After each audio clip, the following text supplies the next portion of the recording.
మహర్షి అరుణాచలం కొండ మీద ఉన్నారు.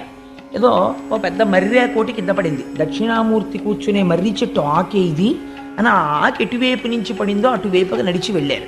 ఇడితే ఆ మర్రి చెట్టు కనపడింది. ఇక్కడే దక్షిణామూర్తి ఉంటారు, చూద్దాం అనుకున్నారు. ఇంతలో ఆయన కాలు అనుకోకుండా ఒక తేనె పట్టుకి తగిలింది.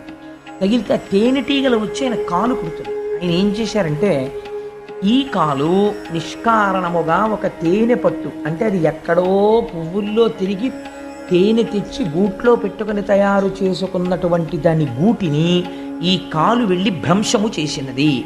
కాబట్టి ఈ కాలు శిక్షార్హురాలు. మనమేమంటాం? నేనంటాం. ఆయనకి నేను ఆత్మ. ఇదేమిటి?